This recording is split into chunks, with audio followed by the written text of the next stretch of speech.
우리 아이들이 목소리를 함께 할 수 있으니까 참 좋은 것 같습니다. 한 주간도 어떻게 주안에서 평안하셨는지 모르겠습니다.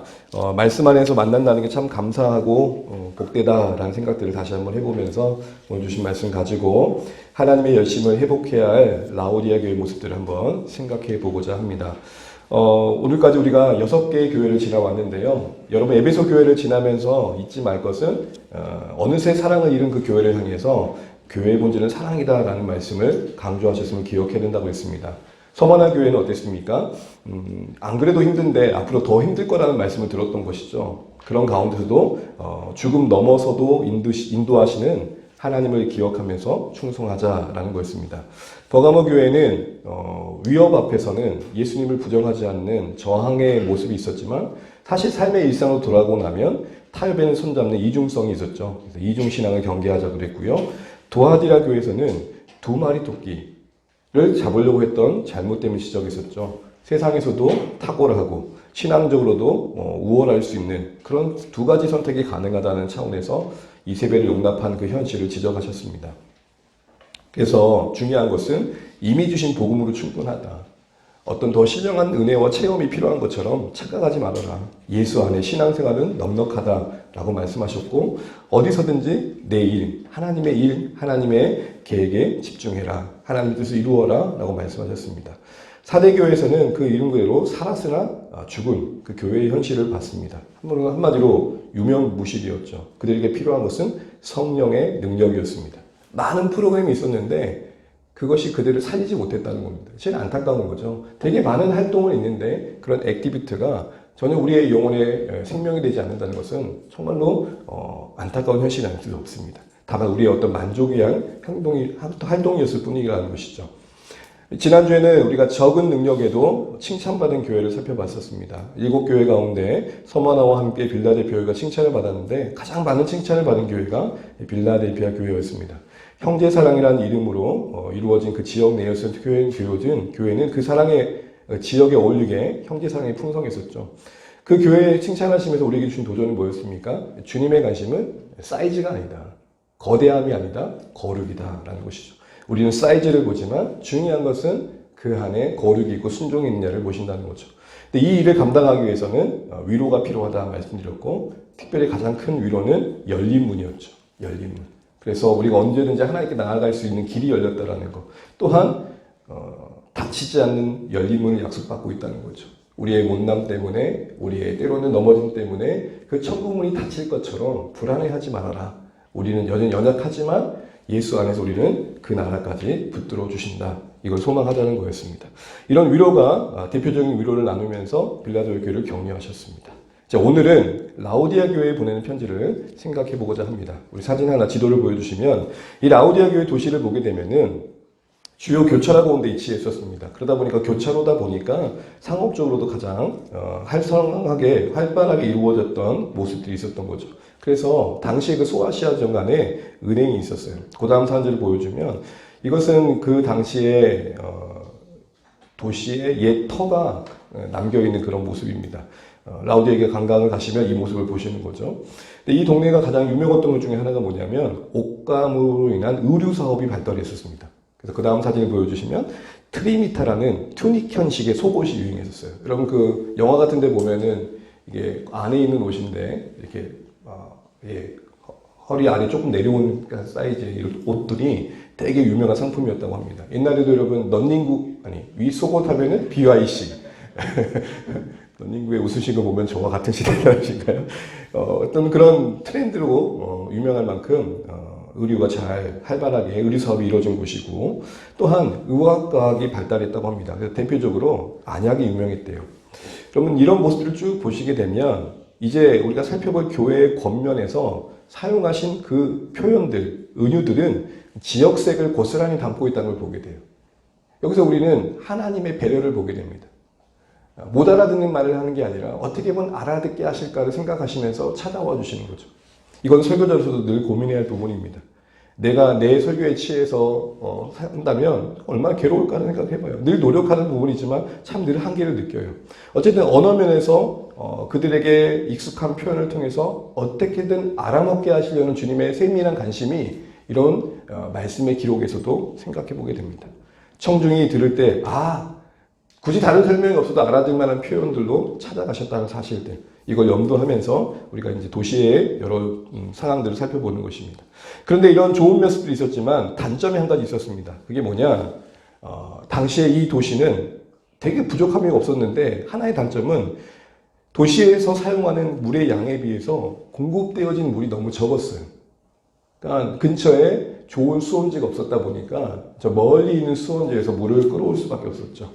근데 그 다음 사진을 보여주시면, 그래도 나름 돈이 많은 도시다 보니까 이중관 보이십니까? 이제 약간 남아있는 모습이긴 하지만 이중관으로 해가지고 물을 끌어왔다고 합니다. 근데 문제는 뭐냐면 수원지로부터 이 도시까지 거리가 10km 안팎이다 보니까 오는 중에 그 끌어오는 물들이 뜨거운 물이었으면 식겠죠.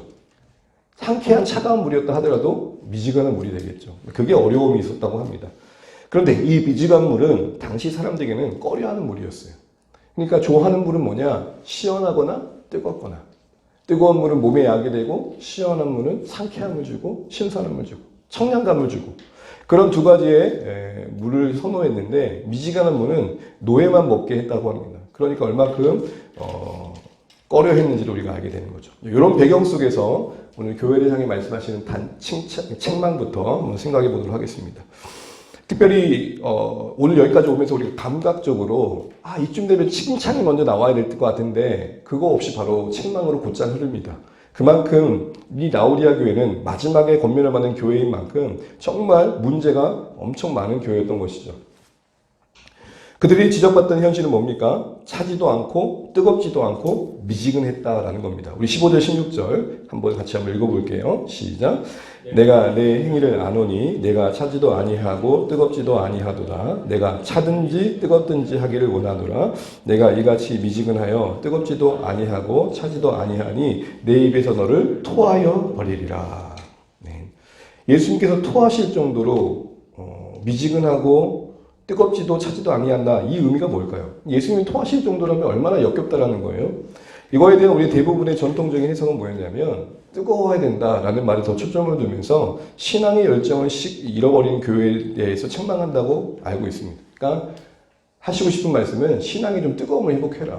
기도할 때도 좀 소리내서 기도하고 찬양할 때도 좀 손들고 찬양하고 봉사할 때도 좀 이렇게 열심히 좀 하고 이렇게 이야기하는 것으로 이해됩니다. 그런데 여러분 그렇게 보면 조금 이해가 안 되는 부분이 지금 미지근하지 말라라는 게 책망이잖아요. 그에 대안으로 긍정적인 대안으로 긍정적인 방향으로 제시되는 게 뭐예요? 뜨거웠든지 차든지. 그러니까 만약에 신앙의 뜨거움을 강조한다면 차갑든지는 사실 순서가 제일 뒤에 있잖아요. 그런데 미지근한 것보다 더 나은 위치에 있단 말이에요. 그러니까 미지근한 거 말고 그럼 어떻게 해요? 그러면 뜨겁든지 차갑든지 둘 중에 하나를 해라 라고 말씀하시는 게 신앙의 열정의 관점에서 보게 된다면 이제 합리적인 해석이 아니 된다는 거죠. 뜨거움을 요구하는 것과 차든지 하라는 게 사실 모순되잖아요. 순번으로 본다면 뜨거운 거, 미지근한 거, 차가운 거가 될 텐데 차가운 거가 뜨거운 것이 미지는 것보다 낫다고 하니 뜨거운 것은 이해가 되는데 차갑다는 거 그럼 뭘까? 신앙의 열정과 관련해서 차가운 게 뭘까요? 이해가 안 되는 부분이 있는 거죠. 이걸 그래서 많은 사람들이 나름 해석의 노력을 하려고 이렇게 이야기하는 경우를 들었습니다. 차라리 차가운 게 낫다. 어중간한 것보다. 그러니까 교회에 양다리 걸치고 있는 것보다는 차라리 안 믿는 사람이 나중에 돌아오기 쉽더라. 이렇게 해석하기도 합니다. 그러나 오늘 이 본문의 맥락에서 그리고 앞에 살펴봤던 것처럼 지역의 특성을 고려했을 때 우리 항상 온전하진 않지만 당시 사람들에게 이게 어떻게 와닿았을까를 생각하는 게 바른 접근법이겠죠. 그런 의미에서 본다면 명확하게 얘기한 건 뭐냐면 차든지 해라 덥든지 해라가 미지근한 것에 대안으로 주어졌다는 측면에 긍정적인 측면으로 그걸 보고 있다는 측면에서 본다면 뜨거운 열정이라기보다는 하나님을 믿는 신앙에 대한 좀 분명한 태도를 보여라 라는 것입니다. 분명한 태도. 당시 라우디게 성도들이 복음에 대해 적대감을 가졌다든지 신앙에 대한 거부감을 가졌다는 것은 아니지만 예수님에 대해서 하나님에 대해서 복음에 대해서 조금 어정쩡했다는 겁니다. 다시 말하면 당시 성도들에게 신앙은 교양 생활 정도의 하나였다는 겁니다. 기독교 신앙은 우리 인생 전체를 두고 이야기하는데 그들에게는 신앙은 단순히 주말에 영화 보는 정도의 수준에 그쳤다는 겁니다. 들녘에 산에 바다에 놀러 가기 전에 그냥 예배하는 정도로 이야기했다는 것입니다. 그들의 일상의 부유함을 간직한 채 그냥 예배 드리는 것을 그 삶의 하나의 일부 정도로 여겼다는 것이죠. 이런 의미에서 분명한 태도로 요구되어지는 차든지 뜨겁지 하다라 이 말은 그들에게는 어떻게 와닿았을까요? 좀 더 구체적으로 보자면 당시에 성도들이 살았던 배경 속에서 이해의 관점에 보면 결론부터 말하면 유익한 자가 되라. 쓸모있는 자가 되라. 좀 더 정리해보면 교회를 존재하게 하신 신자로 너희를 부르신 하나님의 목적에 좀 관심 좀 가져라. 이렇게 되는 것입니다. 너희들의 삶을 위해 하나님을 동원하지 말고 하나님을 위해 너희들의 삶이 들여져 본 적이 얼마나 있어. 연탄 발로 차지 마. 너 연탄처럼 너를 불태워 누군가를 따뜻하게 해본 적이 있어? 지금 이 얘기하고 계신 거예요. 이렇게 이해할 수 있는 이유는 차다는 것을 들으면 당시 사람들이 뭘 딱 떠올렸냐면 골로새의 그 시원한 물을 떠올려요. 뜨겁다는 말을 떠올리면 뭘 떠올리냐면 히에로폴리스의 온천물을 떠올리는 거예요. 사진을 보여주시겠어요? 그래서 이 골로새 지역 근처에 이렇게 한 바운드리 안에 라우디아계에 가까운 곳에 히에라폴리스가 있었고 골로새가 있었는데 히에라폴리스는 지금도 그 다음 사진 보여주세요. 혹시 이런 관광지 석회석으로 이렇게 덮여 있어서 목화성이라 그러죠. 그래서 가보면 하얗게 들은 절벽에 온천이 있는 데로 유명하잖아요. 나중에 한번 우리 기회 되면 갈 수 있는 기회가 있을지 모르겠습니다. 주님 오시기 전에 한번 가보죠. 그래서 이런 온천이 지금도 유명합니다. 그래서 온천은 몸의 회복에 유익한 약용으로 쓰여졌던 것이죠. 시원한 물은 그 상쾌함과 청량감을 줬던 거예요. 근데 쉽게 말하면 이런 거예요. 여러분, 좀 기름기 있는 거 먹고 딱 생각나는 게 뭐예요? 네? 네? 치맥 생각하시면 안 돼요. 콜라나 사이다 그러니까 탄산수 같은 거 떠올리잖아요. 그러니까 라우디게 사람들에게 좀 답답하다 할 때는 뭐가 떠올라요? 골로새 물. 이렇게 생각나는 거예요. 제주도는 삼다수 이렇게 되는 것처럼. 근데 정작 그들이 먹었던 물은 어떤 물이었다는 거예요? 미지근했다는 거예요. 말씀드렸던 것처럼 각각에서 끌어오는 물들이 오는 동안 다 식어버리는 거예요. 제 온도를 상실해버리는 거죠.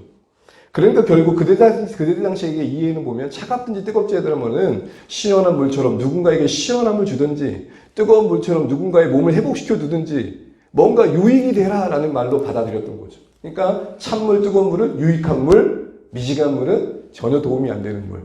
이렇게 이해했다는 겁니다. 자, 이런 이해 속에서 보게 되면 바로 이 미지근한 물을 가지고 그들에게 설명하신 내용 속에서 신앙에 도전하신 부분들을 우리가 이해해 봐야 된다는 것이죠. 그래서 여러분 당시에 헤로토도스라는 역사학자가 히스토리아에서 이렇게 기록했습니다. 제가 한번 읽어드릴게요. 온천 수온이 하루 동안에도 급격하게 변화하였기 때문에 지역 주민들은 물이 미지근할 때를 제외하고 차갑거나 뜨거울 때만 이용했다. 그러니까 무슨 말인지 알겠죠? 꺼려했다는 거예요, 미지근한 물을. 그리고 이 부분을 해석을 잘 정리해놓은 그 신학자의 주석이 있어서 그대로 제가 갖고 왔습니다. 같이 한번 읽어볼까요? 시작. 차가나 뜨거운 물은 분명 어딘가에 유익하지만 미지근한 물을 그렇지 않다. 이 책망의 요점은 열심이나 열정이 부족하다는 것이 아니다. 만약 그랬다면 미지근함은 최소한 차가움보다 나을 것이다. 그보다는 라우디에게 공동체가 해온 일과 하고 있는 일이 하는 보시기에 완전히 쓸모없다는 의미이다. 예. 어떤 개념에서 이 부분을 받아들이는지 아시겠죠? 그래요. 이러한 교회라는 겉면에 이러한 어떤 맥락은 교회의 책망 뒤에 이어지는 겉면에서도 확인되어집니다. 결국 그들이 들었던 책망에 대안으로 하시는 말씀, 방향성에서도 확인된다는 거예요. 19절에 뭐라 그러죠? 그러므로 내가 뭘 내라 그래요? 열심을 내라, 회개해라. 열심을 내라, 회개해라 이 말은 교회가 회개한 진정한 모습은 열심을 내는 형태로 나타나야 된다는 거예요. 그런데 여러분 거듭 말씀인 것처럼 이 열심은 뜨거움을 말하는 게 아니에요. 물론 열심히 있으면 뜨거움도 따라올 수 있겠죠. 그러나 뜨거움 그 자체를 목적하지 않아요. 만약에 이 본문을 가지고 열심을 내라고 했는데 여러분 신앙생활 왜 이렇게 지지국을 하십니까? 좀 뭔가 좀 하나님을 사랑하는 모습을 좀 보여주십시오. 이렇게 가면 안 된다는 거예요. 그럼 여러분 이 열심을 내라는 의미는 뭘까요? 두 가지 말씀을 좀 도움받아서 이 열심을 좀 이해해보면 좋겠습니다. 우리 로마서 10장 2절 3절 먼저 한번 읽어보겠습니다. 시작. 내가 증언하노니 그들이 하나님께 열심히 있으나 올바른 지식을 따른 것이 아니니라. 하나님의 의를 모르고 자기의 의를 세우려고 힘써 하나님의 의에 복종하지 아니하였느니라. 이 말씀은 지금 올바른 지식을 따르지 않는 열심을 이야기하고 있죠. 이때 바울이 그들이라고 하는 그들은 이스라엘 백성들을 말합니다. 이스라엘 백성들처럼 하나님을 예배하고 제사하고 섬겼던 백성이 어디 있어요? 그러나 그들의 열심은 뭐가 없었대요? 올바른 지식. 하나님에 대한 바른 지식에 근거하지 않았다는 겁니다. 그러다 보니 그들의 열심은 결국 목적하는 바가 뭘 세우는 거예요? 자기의 의. 그들의 모든 열심이 결국 결론적으로 나 어떤 사람인지 이런 사람인지 몰랐어? 뭐 이런 걸 드러내려고 했다는 거예요. 근데 결국은 그만큼 하나님의 의로부터는 하나님을 높이고 예배하고 드러내는 것들은 멀어질 수밖에 없었죠. 또 하나의 열심이 있습니다. 고린도후서 11장 2절입니다. 같이 한번 읽어볼게요. 내가 하나님의 열심으로 너희를 위하여 열심을 내노니 내가 너희를 정결한 처녀로 한 남편인 그리스도께 드리려고 중매함이로다. 이스라엘 열심과 대비되어지는 바울의 열심을 보게 되면 그는 열심을 내지만 그 열심을 이끄는 동력은 뭐예요? 하나님의 열심. 결국 하나님이 주어가 된 열심과 자신의 주어가 된 열심이 비교되고 있는 것이죠. 하나님의 열심을 따르는 열심이 바울의 열심이었다면 자기들의 의를 위해 열심을 냈던 게 이스라엘의 열심이었습니다. 자신들의 의, 곧 그 뜻과 만족과 어떤 성취를 위해 종교적인 열심을 냈다라는 것이고 바울의 열심을 통해 드러낸 것은 하나님의 뜻, 곧 그 구원과 거룩을 이루는 데 열심을 냈다라는 이야기인 것이죠. 이런 비교 속에서 하나님께서 지금 라오디게 교회 가운데 회복되기 원하는 열심은 뭘 것 같아요? 바로 바울의 열심에서 고백되어진 하나님의 열심을 따라내는 열심인 거죠. 하나님이 지금 마음을 어디에 두고 계시는지, 하나님이 지금 어디로 향하고 계시는지, 하나님 지금 우리에게 왜 인생을 허락하셨고 교회를 허락하셨는지, 왜 하나님의 아들 예수께서 이 땅 가운데 오셔야 했는지를 알고 거기에 합당하게 자신의 인생을 드리는 최선, 그게 바로 바울이 말하는 하나님의 주어가 된 열심인 것입니다. 이런 하나님의 열심을 성경에서 가만히 찾아보게 되면 항상 그 하나님의 열심은 구원과 관련해서 등장합니다. 그러니 이 하나님의 열심이 가리키는 방향이 무엇인지를 우리는 알게 되는 것이죠. 한 예로 이사야 37장 32절입니다. 같이 한번 읽어볼게요. 시작. 이는 남은 자가 예루살렘에서 시온산에서 나올 것임이라 만군의 여호와의 열심이 이를 이루시리라. 아멘. 당시에는 아수르에 둘러싸인 이스라엘을 향한 구원의 메시지였습니다. 결국 이것은 하나님의 구원하심과 관련된 것이죠. 근데 그 구원에 대해서 하나님은 어떻게 하신대요? 열심으로 그걸 이루신다는 거예요. 항상 그래서 하나님의 그 열심, 최선, 뭔가 하나님이 자신의 열심을 어떤 데 사용하시는가 봤더니 이스라엘에 대한 구원, 이 세상에 대한 구원에 사용하시더라는 겁니다. 이렇게 보면 지금 라오디아 교회의 열심을 내라고 하신 말씀은 구원과 거룩을 목표 삼아 열심히 이 세상을 이끌어 가시는, 다스려 가시는 하나님의 그 일하심에 참여하는 교회로서의 정체성을 회복하라는 것이죠. 그 영향력을 회복하라는 것이에요. 영향력을 회복한다는 말은 차든지 뜨겁든지가 담아내는 것 말처럼 뜨거운 물이 상징하는 온천처럼 그 교회가 어느 인생을 끌어안고 유익하게 하고 회복시켜주는 존재가 되든 차가운 물처럼 냉철한 지성을 주고 세상을 분별할 수 있는 지식을 주고 이 세상을 살아낼 수 있는 뭔가 강건함을 주는 정말 기쁨을 주는 그 공동체로서의 역할을 감당하라는 것이죠. 이 말은 세상이 교회를 통해서 주님이 무엇을 하시는 분이신지를 볼 수 있어야 된다라는 것이겠죠. 이런 교회에 대한 기대와 바람은 교회 자신을 소개하신 예수님의 모습에서도 확인됩니다. 우리 14절 말씀 같이 한번 읽어볼게요. 14절입니다. 시작. 라오디아 교회의 사자에게 편지하라. 아멘이시요 충성되고 참된 증인이시요 하나님의 창조의 근본이신 이가 이르시되. 아멘. 여러분 지금까지 교회 쭉 찾아오면서 살펴보면서 각 교회마다 예수님이 자신을 소개하는 게 같았습니까? 틀렸습니까? 다 달랐어요. 왜죠? 각 교회의 필요가 달랐거든요. 그러니까 이것은 결국 각 교회의 필요에 맞게 자신을 나타내신 거고 이 말은 교회 입장에서는 그 예수님을 생각해야 되고 따라가야 된다는 거겠죠. 염두해야 된다는 거겠죠. 그러면 여러분 열심을 내라는 맥락에서 14절의 말씀은 어떻게 연결될까요?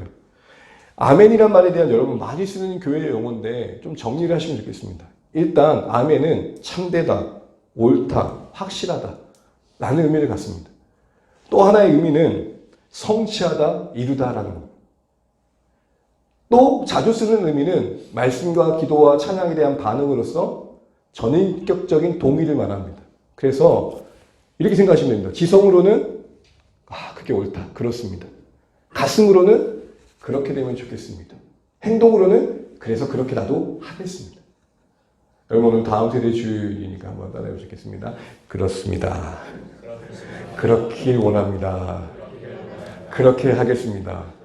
그럼 여러분 아멘 할 때 이런 의미를 담고 있다는 것이죠. 자, 이런 세 가지 의미 중에 14절에서 자신을 아멘이라 소개하실 때 그 아멘 의미는 뭘까요? 성취하신 분이에요. 우리가 시간이 없어서 살펴볼 수 없지만 이 아멘이란 말이 구약에 이사야의 말씀이 나오는데 이사야 65장을 배경으로 해요. 그 이사야 65장의 배경 속에서 하시는 아멘으로서 자신을 소개하신 하나님의 모습은 뭐냐면 새 창조를 이루실 하나님이에요. 다시 말하면 하나님 나라를 회복하실 하나님이에요. 그와 관련돼서 아멘이라고 말씀하신 말의 의미는 뭘까요? 내가 반드시 이룬다. 그 이루심의 구체적인 성취자로서 예수님이 오셨음을 말하는 거예요. 그러므로 예수님이 아멘이시란 말의 의미는 뭐죠? 하나님이 이 세상을 향한 구원의 계획과 뜻을 이루시는 그 당신으로서 자신으로서 오셨다는 거죠. 이어지는 충성되고 참된 증인도 이 아멘을 구체화한 표현인데 이 말은 그 일을 신실하게 이루신다는 겁니다. 특별히 참된 증인이라는 말은 예수님과 관련해서 표현될 때는 항상 고난과 십자가를 언급할 때 나왔습니다. 그러니 신실하게 구체적인 순종으로 그 고난과 십자가로 아멘을 이루시고 아멘이 되어 가시는 분으로서 나타내신 거죠. 이게 이제 우리에게 주시는 도전이 뭐냐? 이렇게 자신을 소개하신 이유가 뭐예요? 나는 아멘이야, 라오디아 교회야. 이 말은 나는 하나님의 구원과 거룩을 이루기 위해 이 땅에 왔고 그렇게 생긴 너희 교회도 나의 이 구원의 뜻을 이루는 일에 함께 가야 돼. 한마디로 말하면 아멘이신 예수님께 교회여 아멘해라. 아멘이신 예수님께 교회여 아멘해라. 얘기를 하고 계십니다. 교회는 아멘이신 예수님께 대하여 또 다른 차원에서 아멘이 돼야 됩니다. 이 얘기로 여러분 오늘 여기서 10을 내라는 말이 더 분명해진 것들을 보게 됩니다. 그런데 이걸 요구받고 있는 라오디아 교회의 현실은 어땠죠? 주님의 관점에서 볼 때 그들은 자기 만족과 허영에 빠져 있었어요. 그 대표적인 고백이 17절에 나오죠. 같이 한번 읽어볼까요? 나는 부자라 부유하여 부족한 것이 없다. 물질적 부유함에 취해가지고 자신들이 전혀 부족함을 느끼지 않았다는 것이고 특별히 이 부족함이 없다라는 표현은 신앙적인 표현인데요. 하나님의 축복을 받고 있다고 확신했던 거예요. 다시 말하면 자신들이 어떤 부와 건강과 성취된 것들을 가지고 봐라 하나님 나를 사랑하셔 이런 신앙적 허영에 흠뻑 빠져 있었다는 거예요. 그러면 여기에 예수님이 머리 둘 거 없었던 건 전혀 설명이 안 되죠. 그 누구보다도 하나님의 사랑을 받았던 바울의 그 평생의 육체의 가시의 몸부림은 설명이 안 되죠. 봐라 이 부를, 봐라 이 건강을, 봐라 나의 이 어젓한 이 당당함을 봐라. 하나님 나 사랑하신다라고 말을 했다라는 거예요. 스스로들도 하나님의 사랑 가운데 있다라는 착각을 했다라는 겁니다. 그것을 그 증거로 여겼다라는 것이죠. 예수 믿으면 부와 건강을 준다라는 신학과 신앙을 가지고 강조하는 사람들이 있습니다. 신앙을 인간의 필요의 수단으로 전락시킨 거죠. 뭐 긍정의 힘, 성공, 부, 잘 되는 나. 여러분 한마디로 말하면 성경의 관심은 잘 되는 나가 아닙니다. 거룩한 나입니다. 그리고 그 거룩한 나가 진짜 잘 되는 겁니다. 그래서 여러분 똑같은 말인데 시편 23편 1절과 비교해 보세요. 똑같이 너희들은 부자여서 뭐 돈이 너무 넘쳐나가지고 부족함이 없다고 하는데 결국 부자가 하나님인 거죠. 부가 하나님인 거죠. 근데 다윗은 뭐라고 고백하죠? 여호와는 나의 목자시니 내게 부족함이 없다. 같은 고백의 신앙적 표현인데 그 부족함이 없다는 이해가 다르죠. 다윗의 이해는 어떤 부족함이 없다는 거예요? 난 늘 연약함이 있었고 내 거룩의 실패가 있었고 쫓기는 인생과 고단한 삶이었지만 그런 중에도 하나님 나를 책임져 주시더라는 거예요. 그런 부족함이 없음을 고백하는 것이죠.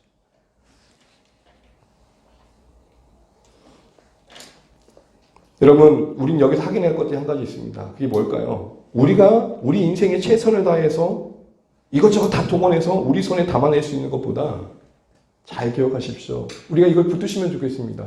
하나님께서 우리 인생을 끌어안고 담아내신 게 더 크다. 한 아이가 있었어요. 엄마랑 시장을 딱 따라갔는데 아이가 이쁘니까 사탕 과자를 파시는 아저씨께서 야, 네 가지고 싶은 만큼 가져가 라는 거예요. 얼마나 좋았겠어요. 근데 얘가 가만히 있는 거예요. 아마 우리 아이들 같았으면 진짜요? 하고 막 얘기했을 것 같은데 네. 가져가서 한 손 내 담을 수 있을 만큼 가져가라고 했더니까 이게 가만히 있었어요. 그랬더니 아저씨가 좀 너무 그랬는지 아저씨가 이렇게 자신의 손을 이렇게 담아주는 거예요. 그러면서 너 왜 네 손으로 안 담아간 거야? 했더니 아저씨 손이 저보다 더 크잖아요.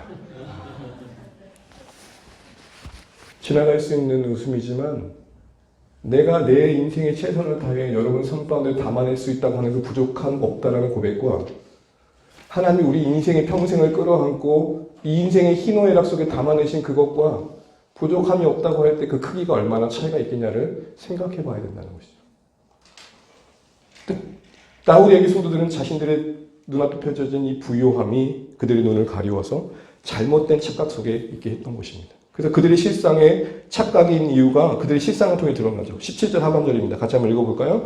내 권고한 것과 가련한 것과 가난한 것과 눈먼 것과 벌거벗은 것을 알지 못했다.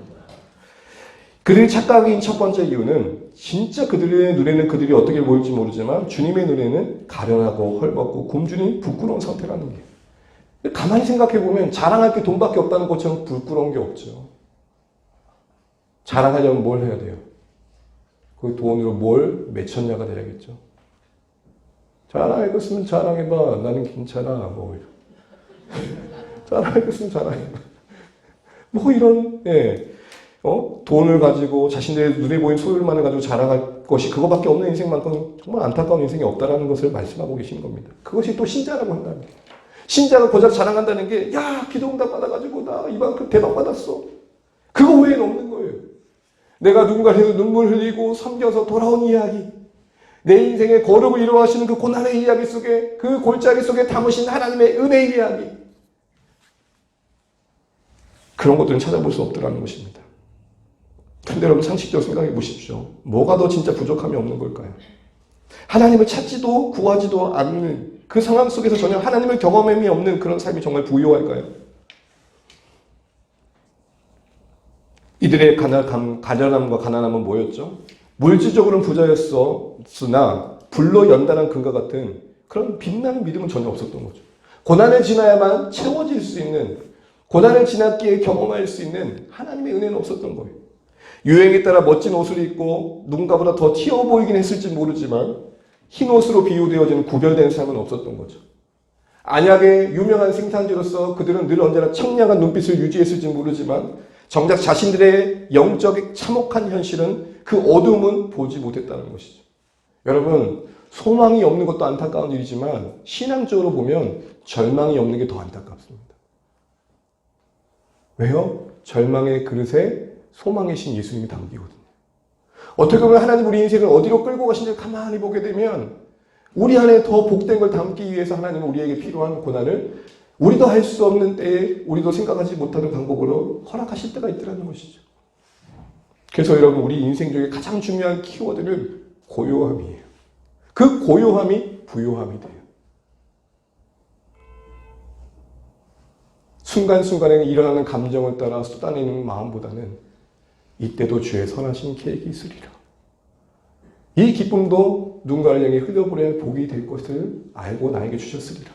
그래서 하나님과의 잔잔한 관계 속에서 찾아오는 모든 현실들을 해석하고 선택해가는 고요함이 필요합니다. 그 고요함이 진짜 부요함이 돼요. 이러한 라우디에게의 모습은 재물을 쌓아두는 것만 혈안이 되었던, 그래서 하나님 앞에 설 준비 안 됐던 어리석은 부자와 같은 것 같아요. 사진 한번 보여주시겠어요? 누가복음 12장에 보면 한 어리석은 부자가 나오죠. 우리 말씀 읽어볼까요? 같이 한번 읽어보겠습니다. 시작. 또 내가 내 영혼에게 이르되 영혼아 여러 해 쓸 물건을 많이 쌓아두었으니 평안히 쉬고 먹고 마시고 즐거워하자 하리라 하되 하나님은 이르시되 어리석은 자여 오늘 밤에 내 영혼을 도로 찾으리니 그러면 내 준비한 것이 누구의 것이 되겠느냐 하셨으니 자기를 위하여 재물을 쌓아두고 하나님께 대하여 부요하지 못한 자가 이와 같이 되리라. 부자이지만 하나님 앞에서는 부자가 아니라는 겁니다. 하나님께 대하여 하나님께서 인정할 만한 그 어떤 믿음의 내용도 거룩함도 삶의 모습이 전혀 없더라는 것입니다.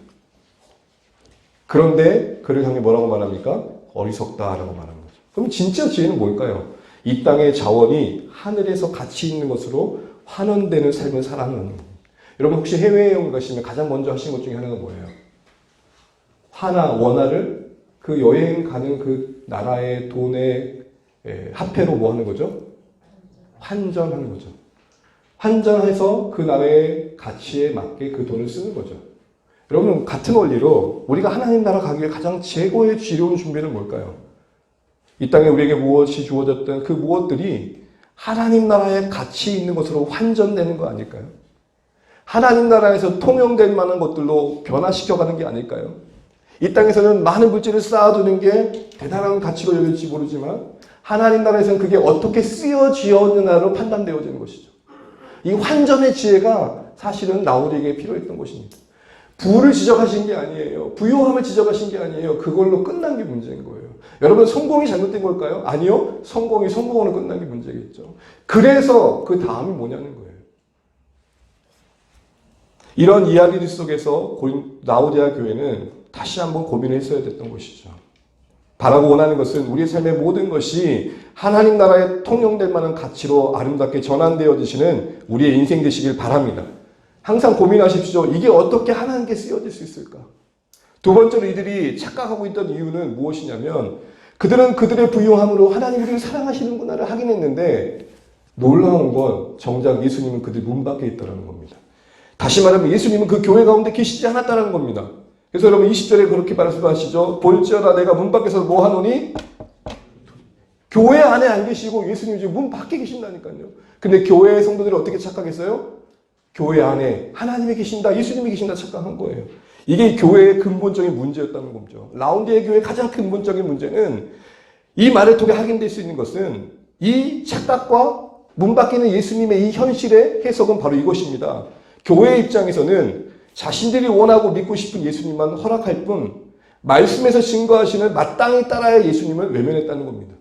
원하는 예수님은 문 열어 받아들이고 따라야 될 예수님은 문 밖에 되었던 것이죠. 십자가를 지시는 예수님은 문 밖에 뒀다는 것입니다. 희생하시는 예수님은 문 밖에 뒀다는 것입니다. 오직 잘되는 나를 위해 필요한 예수님만 자신들의 신앙의 바운드리 안에 모셔드렸다는 것이죠. 마치 오병이어의 기적을 보면서 예수님을 임금 삼고자 했던 무리들과 다를 바 없었다는 것이죠. 이렇게 본다면 라오디아계의 영적 현실에 비춰보면 이들은 현세 구복적인 물질주의자들이었던 것이죠. 부와 건강을 약속해 준 예수님을 모셔드리고 십자가로 상징되어지는 희생과 섬김의 예수님은 저 문 밖에 두고 무관심했다는 겁니다. 내가 원하는 예수님만 따르는 게 신앙입니까?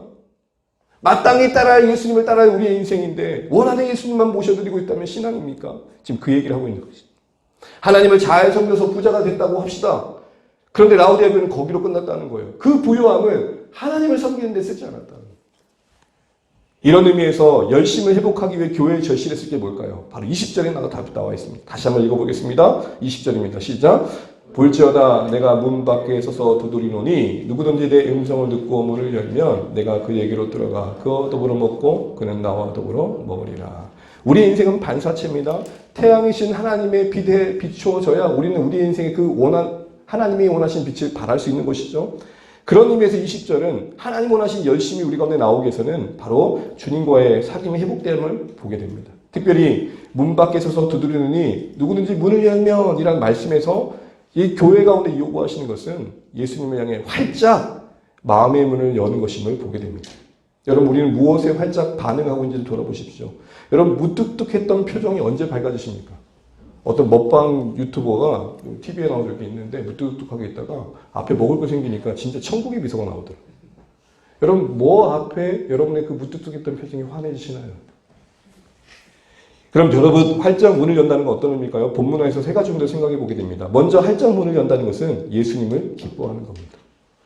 여러분 함께 생각해 보시 바로 이겁니다. 예수님을 기뻐하는 것과 예수님이 주신 것을 기뻐하는 것. 이 미묘한 차이를 우리가 잘 알아가면 좋겠습니다. 예수님을 기뻐하는 것과 예수님을 주시는 것을 기뻐하는 것은 차이가 있는 것입니다. 왜요? 예수님을 기뻐하는 것은 예수님이 나의 인생에 뭘 허락하시는지 끝까지 따를 뿐이시지만 예수님이 기뻐하시는 것을 기뻐하는 인생들은 그 주시는 것이 기뻐할 만한 것이 되지 않을 때는 언제나 돌아설 수 있는 인생이라는 것이죠. 우리의 삶이 주님 안에서 안식일까지 참 평안을 누릴 수 없다는 어거스틴의 말에 근거한다면 정말 우리 삶의 만족에 이를 수 있는 가장 중요한 길은 예수님 그분만을 기뻐하는 겁니다. 이걸 위해서 한 가지 생각해야 될 것이 있습니다. 예수님이 우리를 얼마나 기뻐하시는지. 여러분 오늘 라오디아 교회를 향해서 찾아오시면서 오늘 20절 위에 보게 되면은 너희가 너에게 책망한 이유는 사랑하기 때문이라고 말씀하십니다. 토할 만큼 역겨운 교회를 향해서 여전히 사랑하신다는 말씀 이해되십니까? 바로 이게 주님의 마음인 것이죠. 그 주님의 마음을 알고 활짝 문을 열고 받아들이는 게 교회 가운데 필요했던 겁니다. 두 번째로 활짝 문을 연다는 것은 예수님과 먹고 마시는 겁니다. 이 예수님과 먹고 마신다는 것은 예수님과 일상을 함께 한다는 것입니다. 일상을 공유한다는 것이죠. 여러분 우리의 신앙을 돌아보시면 좋겠습니다. 혹시 그냥 제가 만든 건데 안녕히 계세요 신앙 혹시 아닙니까? 이 말은 뭐냐면 예배당에 주님을 모셔놓고 일주일에 한 번 안부 인사하는 정도로 오는 것이죠. 예배 다 드리고 나온 다음에 예수님 안녕히 계세요 하고 돌아가는 거예요. 일상에서는 주님과의 누리는 안녕이 없는 거죠. 안녕히 계세요의 신앙이 아니길 바랍니다. 예배당에 주님을 떡하니 모셔놓고 일주일에 한 번 안부 인사드리는 정도의 신앙이 아니라 그 안녕의 근원이신 예수님과 동행하는 신앙이 되어야 합니다. 여러분 일상을 공유하십시오. 여러분의 삶의 그 고단함을 공유하시고 여러분의 삶의 그 권태감을 찾아오는 그 삶의 그 일상을 주님과 대화하며 갖고 가십시오. 하나님 오늘 조금 힘드네요. 하나님 오늘 조금 버겁네요. 하나님 오늘 조금 더 감상할 수 있는 마음을 주십시오. 등등. 여러분의 일상이 먹고 마시는 식탁의 교제가 자연스럽듯 주님과 대화하는 자연스러운 현장이 되시길 바랍니다. 그럴 때 우리 안에 주시는 안녕이 있고 그럴 때 우리 안에 회복되는 열심이 있을 겁니다. 세 번째로 예수님의 문을 향해 활짝 연다는 것은 그 음성을 듣는 겁니다. 음성을 듣는다는 것은 말씀 안에서 교제한다는 거죠. 예수님의 내 생각과 원함 안에서 헤아려지는 게 아니라 말씀 진리 안에서 그 듣는 음성 안에서 그 묵상하는 중에 예수님을 이해해 가는 겁니다. 곱씹고 말씀을 소화시켜 가면서 내 삶에 들려진 예수님의 음성을 들어가는 것이죠. 주님과의 사귐이 이렇게 그런데 사그러지게 되면 우리 삶과 섬김은 주님과 무관해질 수 있다는 것을 기억하셔야 됩니다. 그래서 여러분 우리 자신이 좀 주님과 무관한 삶과 모습이 나타난다면 주님과의 사귐을 점검해 봐야 됩니다. 늘 말씀드리는 거지만 사역과 섬김은 우리의 삶은 주님과의 사귐의 열매가 된다는 것을 잊지 마십시오. 우리는 공급받아야 살고 예수님을 바라봐야 닮아가며 따라갈 수 있는 존재다라는 것이죠. 이 점은 이기는 자에게 주신 약속을 통해서도 확인됩니다. 21절 말씀 읽고 마무리해 가겠습니다. 시작. 이기는 그에게는 내가 내 보좌에 함께 앉혀주시기를 내가 이기고 아버지 보좌에 함께 앉은 것 같이 하리라. 아멘. 여기서 보좌에 함께 앉게 하신다는 것은 하나님 나라에 완성됐을 때 영광스러운 우리의 위치에 서게 하신다는 말도 되지만 현실적으로는 예수님의 통치와 다스림에 함께 한다는 것입니다. 이 말은 예수님의 교회를 위해 하신 그 행하신 일의 기초에서 내가 예수님과 함께 삶을 판단하고 헤아려 간다는 것을 의미하는 것이죠. 이것은 마치 악기가 조율되어지는 것 같습니다. 여러분 절대음에 조율된 악기만이 하모니를 만들 수 있는 것이죠. 주님에 의해서 우리의 영혼이 조율되어져서 하나님의 다스림을 받아갈 때에 그 주님과의 사귐은 우리 삶의 부요함과 하늘의 질서를 되찾게 한다라는 것입니다. 이런 약속의 말씀도 비춰보면 결국은 문을 활짝 열고 예수님과의 사귐의 열매로서 이 이야기를 하고 있다는 것을 보게 된다면 결국 라오디아 교회 가운데 회복되길 원하셨던 것은 바로 주님과의 사귐임을 알게 됩니다. 우리가 스스로 만들 수 있는 것이 선한 게 없음을 기억하십시오. 창세기 말씀을 보다 보면 하나님이 되려 했던 욕망이 뭘 만들었습니까? 그 아름다운 땅에 엉겅퀴를 만듭니다. 그렇게 무엇도 나눌 수 없는 혈연의 관계인 가인과 아벨의 핏빛 깨어짐을 살인을 만들죠. 교만의 탑을 하늘 향해 쌓게 할 뿐입니다. 우리가 만들 수 있는 게 선한 게 없다는 겁니다. 근데 여러분 아브라함을 보시죠. 갈대아 우르 그 바벨탑을 쌓았던 그 현장에서 부름받아서 평생을 주님과 사귀어가면서 그의 인생은 점점 부유해집니다. 바람처럼 사라질 수 있었던 그 평범한 생애가 영원한 하나님의 그 빛나는 언약을 담아내는 삶이 되죠. 점점 뭔가를 드릴 수 있는 넉넉함이 만들어집니다. 누가 재테크 전문가가 이런 말 하더라고요. 진짜 부자는 소유도 중요하지만 얼마큼 나눌 수 있는 여백이 있느냐에 있습니다. 라는 것입니다. 이와 같은 권면을 정리하면서 라오디아 교회 결국 하시고 싶은 말씀이 뭘까요? 그것은 다른 것이 아니라 예수 없는 신앙을 경계하라는 것입니다. 예수님 없는 신앙을 지향하라는 것입니다. 그래서 여러분 14절에 뭐라고 말씀하시죠? 예수님은 하나님의 창조의 근본이시다. 근본이란 말은 뭐예요? 기초란 말이에요. 시작이란 말이에요. 이 말은 예수님 없으면 피조된 우리의 존재는 그 어떤 인생의 의미도 삶의 방향도 확정짓거나 의미를 부여할 수 없는 그 만족을 모를 수밖에 없는 잘하는 것입니다. 이 말이 당시의 라오디아 교회 속에서는 자신 홀로 보좌에 앉아 부에 취해 있는 신앙에서 내려와서 예수님의 보좌에 참여하는 신앙이 되라는 권면이었고 안일함과 타성에 젖은 신앙에서 주님의 열성, 그 열심을 회복하는 신앙이 되라는 권면이었습니다. 여러분 오늘은 여기서 마무리하겠지만 시간이 되면 한번 이 얘기를 좀 더 구체적으로 다루고 싶은데요. 정말 라오디아 교회 묵상하면서 제가 다시 한번 생각했던 게 뭐냐면 교회 가운데 예수님이 없어지는 것을 주의해야겠다라는 것입니다. 예수님이 없어지면 그 자리는 뭘로 채우게 될까요? 우리의 열심이 채울 것입니다. 어떤 도덕적 가치가 채울 겁니다. 명분이 채울 것입니다. 신앙적인 어떤 열심들만이 채워질 것입니다. 그것은 우리 안에 인간의 교만과 함께 어떤 경쟁을 만들 것이고 세상과 다를 바 없는 모습들을 만들어낼 것입니다. 예수님이 없는 그 자리를 무엇이 채울까 생각해 보십시오. 그래서 여러분 제가 참조로 밑에 글을 하나 더 왔는데요. 마이클 호트라는 분이 쓴 그리스 없는 기독교라는 서두에 이런 글이 있습니다. 제가 한번 읽어드리겠습니다. 만약 사탄이 도시를 지배한다면 어떻게 될까? 모든 술집이 문을 닫고 깨끗해진 거리에는 서로 미소를 건네는 단정한 옷차림의 보행자들이 가득할 것이다. 욕설을 입에 담는 사람도 없을 것이다. 어린아이들은 질문에 공손하게 대답할 것이다. 그리고 교회는 주일마다 사람들로 가득할 것이다. 다만 그 가운데 어디에도 그리스도가 선포되지 않을 것이다. 예수님이 없는 도덕, 예수님이 없는 윤리, 예수님이 없는 삶의 넉넉함, 거기에 머물도록 한다는 것입니다. 결국은 사탄의 목적은 예수님부터 멀어지게 하는 거죠. 여러분 교회 안에 예수님이 없을 때 어떻게 될까요? 비참해지는 겁니다. 은혜가 상실되는 것이죠. 교회 안에 예수님이 없는 현상들을 저는 한국 교회에서 많이 보게 됩니다. 교회 안에 예수님이 없으니까 뭐가 만들어지는 거예요? 신앙의 행위로 경쟁이 만들어지는 거예요. 당연한 도덕적 가치가 교회의 자랑이 되어버렸죠. 은혜의 자리를 율법이 꿰차고 우리 모두를 짓누르죠. 충분히 용납받고 있고 사랑받고 있음에도 불구하고 뭔가를 더 해야만 사랑받는다는 착각을 하게 되는 거죠. 괴로운 거죠. 늘 주님 옆에 나온 우리의 마음은 죄송스럽죠.